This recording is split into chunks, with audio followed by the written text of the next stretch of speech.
اس کو کچھ کھانے کے لیے اور کچھ پیسے دے دیا کرتی تھی۔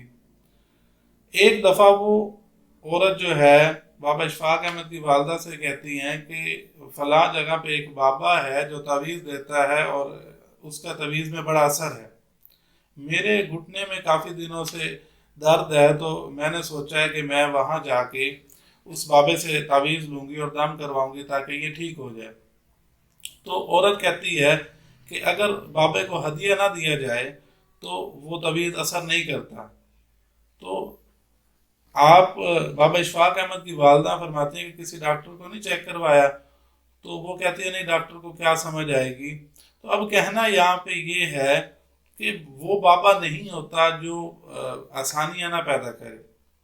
بابا کی تعریف اس طرح سے کی گئی ہے کہ بابا ہر وہ شخص ہوتا ہے جو آسانی فراہم کرے، جو آسانیاں تقسیم کرے، اور جو آسانیاں تقسیم نہیں کر سکتا وہ بابا نہیں ہوتا۔ اب یہاں پہ دیکھیں کہ ہم انفرادی لیول پہ کتنی آسانیاں تقسیم کر رہے ہیں، لوگوں کی کتنی ہیلپ کر رہے ہیں۔ یہاں پہ اب بلیک اینڈ وائٹ لائف سے کلرفل لائف ہماری کیسے ہوگی؟ ایک تو یہ ہے کہ ہم اپنی زندگی کا مقصد پہچانیں کہ ہم اس دنیا میں کیوں آئے۔ اب مقصد دیکھیں، آپ روحانیت پہ دیکھ لیں، مادیت پہ دیکھ لیں، جس بھی تحت دیکھ لیں، آپ اپنا مقصد کوئی بھی بنا لیں، ایک مقصد جس کا ہوتا ہے وہ ہمیشہ کامیاب ہو جاتا ہے۔ دیکھیں، اب کوئی بندہ کہے کہ میں یہ کام بھی کر لوں گا، یہ بھی کر لوں گا، یہ بھی کر لوں گا، تو ایسا ممکن نہیں ہے۔ بابے وہ ہوتے ہیں جو آسانیاں فراہم کرتے ہیں، جو لوگوں کے لیے آسانیاں پیدا کرتے ہیں، لوگوں کو ان کو نفع دیتے ہیں، تب محبت کے دو بول بولتے ہیں جب ان کو ضرورت ہوتی ہے۔ میرے مطابق وہ بابا ہے جو گرمی میں کسی کے گھر پنکھے کا شو ٹھیک کر دے بغیر معاوضہ لیے اور ان کا پنکھا چلا دے گرمی میں۔ وہ بابا ہے جو کسی کو اپنے کام چھوڑ کر کسی بزرگ کو سڑک پار کروا دے۔ میرے نزدیک وہ بابا ہے جو گرمی میں سائیکل پر برف کے گولے بیچ رہا ہوتا ہے اور کسی کو بغیر معاوضہ ٹھنڈا پانی پیش کر دے۔ تو بابے وہ نہیں ہوتے جو مشکلات پیدا کریں۔ اب بابے وہ ہیں جو اس کنسیپٹ کو سمجھ گئے اور ان کی زندگیاں کلرفل ہو گئی۔ جو دوسروں کے لیے آسانیاں پیدا کرتے ہیں ان کی زندگی کلرفل ہوگی، اور ہمارے جیسے استاد، مفکر، دانشور آج بھی بلیک اینڈ وائٹ زندگی میں گزار رہے ہیں زندگی۔ اب یہاں پہ دیکھنا کیا ہے کہ ہم کیوں آج تک بلیک اینڈ وائٹ زندگی گزار رہے ہیں۔ ہمارے ہاں ایک اور روش یہاں پہ بڑی بن چکی ہے کہ کسی کو جلدی میں یا تنگ آ کے کسی کو غلط راستہ بتا دینا۔ اب دیکھیں، اگر ہم سب لوگ مل کر مہینے میں، ہفتے میں، یا مہینے میں ایک دفعہ یا ہفتے میں یا ایک دن میں کسی کے لیے کچھ آسانی پیدا کر دیں، تو اس کو اگر ہم کولیکٹیولی دیکھیں کہ سارے اگر ایسے کرنے لگ جائیں انفرادی طور پر، تو مجموعی طور پر دیکھیں تو یہ ایک بہت زیادہ ہیلپنگ ہینڈ، اور ہمارے معاشرے میں جتنے بھی مسائل ہیں خود بخود حل ہونا شروع ہو جائیں گے۔ دوستو، یہاں پہ دیکھنا یہ ہے کہ ہم انفرادی طور پر کتنے اچھے ہیں، ہم انفرادی طور پر لوگوں کے لیے کتنی آسانیاں پیدا کر رہے ہیں۔ ہم ہر چیز کو حکومت پہ ڈال رہے ہیں کہ حکومت اس طرح ہے، حکومت اس طرح ہے۔ حکومت کا کام آسانیاں پیدا کرنا انفرادی طور پہ نہیں ہے، یہ لوگوں کا کام ہے کہ وہ دوسروں کے لیے آسانیاں پیدا کریں۔ دیکھیں، واصف علی واصف کی ایک بات، آپ کہتے ہیں کہ جب آپ کسی کی مدد کرنے لگیں تو اس کا مذہب نہ پوچھیں، اگر اس کی شکل انسانوں جیسی ہے تو اس کی مدد کر دیں۔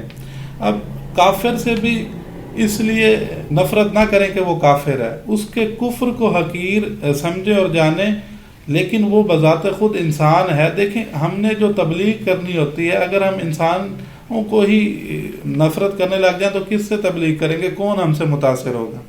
اب حکومت کا کام یہ نہیں ہے، حکومت کا کام تو وہ ہے ٹیکس لینا، بجلی کے بل لینا، وہ اپنا کام کرتی۔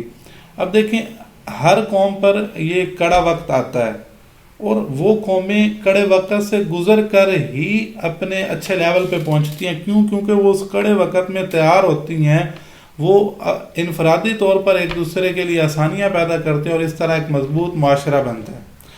آپ اور میں یہ جو جوتے، جیکٹس اور اس طرح کی جتنی بھی چیزیں استعمال کرتے ہیں، ان کو جو ملائم اور نفیس ہیں، ان کے پیچھے ایک پروسیس ہے۔ وہ چمڑا ایک بدبودار ماحول میں رکھا جاتا ہے کہ اگر ہم اس کے بننے کے پروسیس کو دیکھ لیں تو شاید آپ اور میں اس کو پسند نہ کریں۔ اس چمڑے کو کبوتروں کے فضلے میں، بٹھوں میں پکایا جاتا ہے بہت زیادہ لمبے ٹائم کے لیے، تاکہ وہ اس میں پک کے نفیس اور ملائم ہو جائے، اور جب وہ اس مرحلے سے گزر کر تیار ہوتا ہے تو وہ جو اس کی نفیس حالت بنتی ہے وہ اس حالت میں اس خام مال سے بہت ہی زیادہ مہنگا ہو جاتا ہے۔ تو یہاں پہ کہنے کا مقصد یہ ہے کہ ہمیں مہنگا ہونے کے لیے، قیمتی ہونے کے لیے کچھ مراحل سے گزرنا پڑتا ہے، لوگوں کے لیے آسانیاں پیدا کرنی پڑتی ہیں۔ تو ہم لوگوں کی زندگیوں میں آسانیاں پیدا کریں گے تو دیکھیں گے کہ ہماری زندگیوں میں کیسے کلرفل ہونی زندگی شروع ہو گئی ہے۔ دیکھیں، آپ پریکٹیکلی کر کے دیکھیں، آپ کسی بھوکے کو ایک وقت کھانا کھلا کے دیکھیں، اس وقت جو آپ کے اندر سیٹسفیکشن ہے، آپ اسے دیکھ کے حیران رہ جائیں گے۔ آپ اپنوں کے لیے کچھ کرتے ہیں، کسی غیر کے لیے کچھ، اجنبی کے لیے کچھ اچھا کرتے ہیں، تو آپ کے اندر سے اچھی فیلنگز آنے لگ جاتی ہیں، تب آپ کو یہ زندگی کی پریشانیاں بہت کم نظر آنے لگ جاتی ہیں اور آپ خوشی محسوس کرتے ہیں۔ دیکھیں، خود کو خوش رکھنے کے لیے آپ دوسروں کے لیے آسانیاں پیدا کریں۔ اصل میں ہمارا اس زندگی کا مقصد ہی یہی ہے کہ ہم دوسروں کے لیے کتنی آسانیاں پیدا کرتے ہیں، خیر کتنی بانٹتے ہیں۔ تو خیر کا کام کریں، خیر بانٹیں، لوگوں کے لیے آسانیاں تقسیم کریں۔ اللہ تعالیٰ آپ سب کو اور مجھے خیر بانٹنے والوں میں شامل کر دے۔ اللہ تعالیٰ آپ سب کا حامی و ناصر ہو۔ اللہ حافظ۔